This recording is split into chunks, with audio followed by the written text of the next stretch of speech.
नमस्कार दोस्तों, आज की कहानी का शीर्षक है जोगी और किसान। बहुत पहले की बात है। एक गांव में एक सीधा साधा किसान रहता था।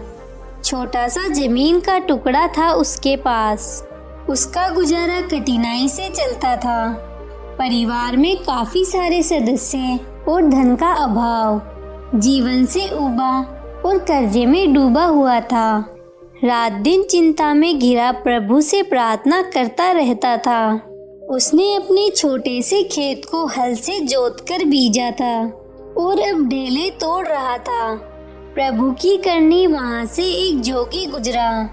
हाथ में एक अजीब एवं अनेक कणों पर मुड़ी लाठी जैसे सांप, गर्दन में लटका झूला, कमर में घुटनों तक कपड़ा लपेटे और एक हाथ में कठौती। जोगी ने किसान के मिट्टी सने शरीर से पसीने बहते देखा। जोगी को देखकर किसान ने भी ढेला तोड़ना बंद कर दिया तथा आश्चर्यचकित होकर उसे टुकुर टुकुर देखने लगा। जोगी ने उसे अपने पास आने का संकेत किया। किसान होले होले कदम बढ़ाता उसके समीप आया और कहा, क्या कहते हो महाराज? जोगी बोला, तुम्हारे पास चिलम तो नहीं, मैं चरस का सुट्टा लगाना चाहता हूँ। किसान को उसकी भाषा समझ न आई। जोगी को भी लगा कि इसे मेरी भाषा समझ में नहीं आती है, अतः उसने इशारों से चिल्लम पीना और धुआं छोड़ना दिखा दिया। किसान को अब समझ आया कि जोगी हुक्का चाहता है। किसान संकेत करते हुए जोगी को एक वृक्ष की छाया तले ले गया और वहां उसे अपना मिट्टी का हुक्का दिखाया। उसने हुक्का में पास ही बहती छोटी सी कुल्हिया को ताजा पानी से भरा तथा प्रेम से जोगी के सामने रख दिया। अलाव से एक मिट्टी के टूटे बर्तन के टुकड़े पर अंगारे ले आया। जोगी यह सब देख रहा था और उसे किसान की हालत पर बहुत तरस आ रहा था। वह उसका आतिथ्य देखकर प्रसन्न भी हो रहा था। किसान ने जेब से तांबे का एक पैसा निकाला और चिल्लम के छेद में डाल दिया, क्योंकि चिल्लम का छेद बड़ा और खुला था। यह जंग लगा पैसा भी उसने अपने खेत से ही पाया था। जोगी ने चरस की एक गोली निकाली और तंबाकू के साथ तथा कुछ और मिलाकर चिल्लम में भर दिया। चिल्लम पर दहकते अंगारे रखकर वह आसमान की ओर देखते हुए वह कश लगाने लगा। धुएं के बादल उठे और जोगी की आंखें धधकते अंगारों से भी लाल हो गई। किसान को संबोधित करते हुए वह कहने लगा, आप गरीब हैं, आप गरीब हैं। किसान को इसका अर्थ समझ न आया, पर गरीब शब्द सुनकर उसने हाँ में सिर हिलाया। हाँ, गरीब बहुत हैं। इसी के साथ जोगी उठ खड़ा हुआ, किसान को हाथ से सलाम की और चलता बना। किसान ने उसे जाते हुए दूर तक देखा। फिर किसान ने चिल्लम खाली की। जंग लगा पैसा जो पहले लाल था अब पीला यानी सोने जैसा बन गया था। उसी समय उस गांव का सुनार आ गया। किसान ने सुनार से कहा, अरे उस्ताद जी, जरा यहाँ आइए और इसे देखिए। किसान ने यह मजाक में ही कहा था। सुनार, जिसका नाम अहमद था, किसान के पास आया और पूछा। किसान ने पैसा दिखाया। अहमद सुनार बैठ गया, कसौटी जेब से निकाली और पैसे को पूरी तरह देखा और कहा, ठीक है, शुद्ध है, क्या इसे बेचना है? जी हाँ, पैसों की आवश्यकता है। सुनार ने 111 रुपए निकाले और किसान को दे दिए। किसान हैरान हुआ और सुनार से कहा, अजी मजाक क्यों करते हो? मैं मजाक क्यों करने लगा? लो और 5 रुपए देता हूँ, बस इससे अधिक न दूंगा। किसान को लगा कि सुनार मजाक कर रहा है। इस तांबे के पैसे का इतना मोल। जब सुनार 5 रुपए और देने लगा तो किसान ने बिस्मिल्लाह करके पैसे लिए। सुनार उठ खड़ा हुआ और सोने का पैसा लेकर वहां से चला गया। किसान हैरान था कि जोगी ने इस तांबे के पैसे को आन की आन में ही सोने में कैसे परिवर्तित कर दिया। काम छोड़कर वह जोगी की खोज में उसी दिशा में गया जिधर वह गया था। दिन ढलने से पहले उसने एक स्थान पर जोगी को लेटे नींद में मस्त पाया। उसे पाकर वह बहुत खुश हुआ और उसके जागने की प्रतीक्षा करता रहा। जोगी किसान को देखकर चकित हुआ। किसान उसके चरण पड़कर अनुनय विनय करने लगा कि मुझ पर कृपा कीजिए, मुझ पर कृपा कीजिए, मैं बहुत गरीब हूँ, और जोर जोर से रोने लगा।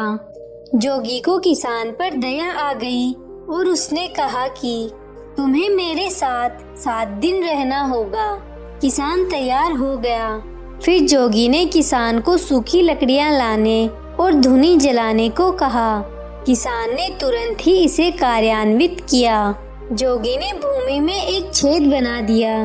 इस छेद में अपनी लाठी का निचला हिस्सा घुसेड़ा और अगले भाग पर अपना माथा टिकाकर साधना करने लगा। किसान धुनी में लकड़ियां डालता गया, अपने लिए थोड़ा बहुत कुछ न कुछ बनाता गया और दिन काटता गया। 7वें दिन जोगी द्वारा बनाए गए छेद से एकदम एक मोटी जलधारा निकली, जिसने आसपास को जलमग्न कर दिया। किसान यह देखकर दूर भाग गया और चकित होकर देखने लगा, यह क्या मांजरा है। फिर जल गायब हो गया और जोगी ने किसान को इशारों से अपने पास बुलाया। वह जोगी के पास आया। जोगी ने उसे एक गोल ठीकरा दिया और कहा, लो, यह तुम्हारे लिए समुद्र से लाया हूँ। इसे घर में किसी संदूक में रखना। तुम मालामाल व आबाद हो जाओगे। एक बात का ध्यान रखना, इसे खोना नहीं। जोगी के अच्छी तरह से समझाने पर किसान ने ठीकरा अपनी जेब में रख लिया और जोगी से विदा लेकर घर की ओर चल दिया। मील 2 मील चलने के बाद उसे एक पीर साहब दिखे।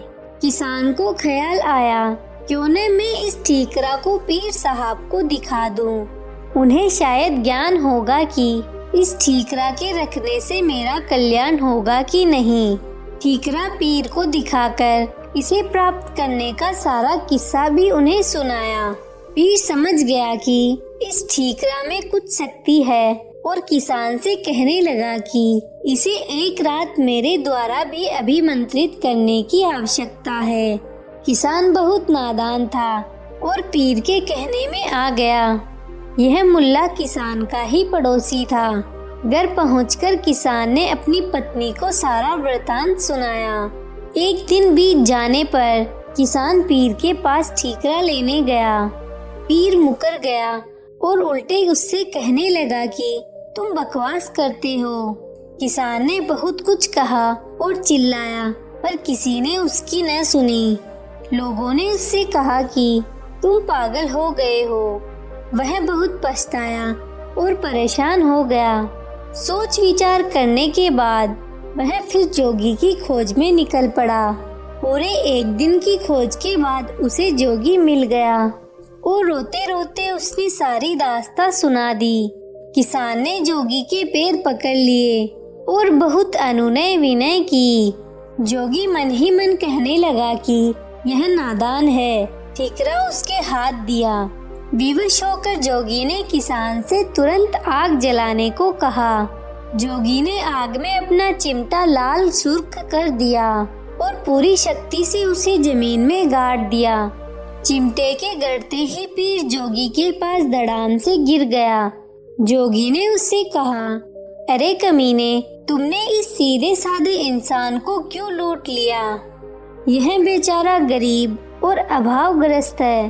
पीर पर जैसे वज्रपात हो गया और वह लाहौल विलाय पड़ने लगा। जेब से ठीकरा निकाल कर दिया और बाल बाल बच गया। किसान ने अपना ठीकरा लिया और जोगी से विदा लेकर चल दिया। पीर को दंड मिला कि वह पूरे 1 महीने तक जंगल से अलाव के लिए सूखी लकड़ियां इकट्ठी करके लाए, तभी उसकी जान बख्श दी जाएगी। किसान 1 महीने में ही अपने क्षेत्र का बड़ा व्यापारी बन गया। मुल्ला जब लौटा तो हैरान हो गया और पछताया। वह किसी को भी मुंह दिखाने लायक नहीं रहा था। आपको ये कहानी कैसी लगी नीचे कमेंट करके हमें जरूर बताइएगा। अगर आपको ये कहानी पसंद आई हो तो अपने दोस्तों के साथ जरूर शेयर करें और ऐसी ही प्यारी कहानियाँ सुनने के लिए हमारे YouTube चैनल को सब्सक्राइब करें। धन्यवाद।